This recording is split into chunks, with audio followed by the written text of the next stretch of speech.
Hi everybody, my name is Kelly. I'm a philosophy student at UCLA and I take my studies a little bit too seriously. So I'm here to share my mental illness with you. I don't care if you want it, it's coming your way. It's coming your way. Sorry I disappeared for a while. I know I said that in my last video. Shh. Whatever. I'm tired, dude. And it's also scaring me that people are watching these now.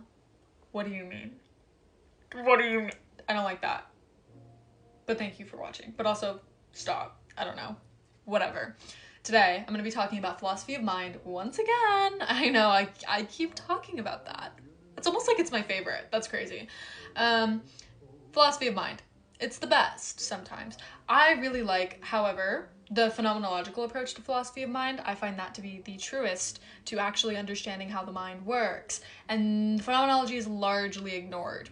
If you don't know what phenomenology is, by the way, I feel like I throw that word around and I never explained what it is, but very diluted, in a very diluted sense. It's the study of being from the first person perspective rather than, the scientific alternatives, which would be the third person perspective, and cognitive science and psychology and all of that, which I think all of those fields are great for their own thing. I think they're really good for understanding brain function, which is obviously an essential part of mind, that goes without say, but I do not think that the mind only exists in the brain. I think that's a very terrible perspective, and it's very largely accepted, which pisses me off. Your mind is embodiment. Your mind is in your body as well. You can't just look at one part of it and say that you know how it works, because then you get this really computational, very reductive, very lossful account of mind that leaves out its place in the world and its place in your body.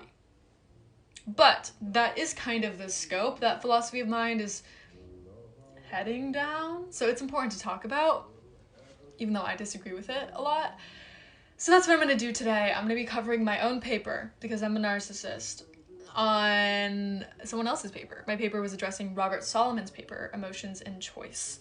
Before I get into it though, I want to say that I respect Solomon greatly. I think he's a wonderful philosopher, very smart guy, and I think he's also a really incredible lecturer. So if you care about anything that I say, go listen to one of his lectures on YouTube.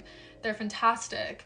I just happen to disagree with him on his theory of emotions, which is kind of like an extended version of Jean-Paul Sartre's theory of emotions, which is also wrong in my opinion. But I also feel like Sartre, as much as I love him, is one of those people that tends to be wrong philosophically quite often. So if you watched my book recommendation video and you noticed, she loves existentialism but didn't recommend any Sartre,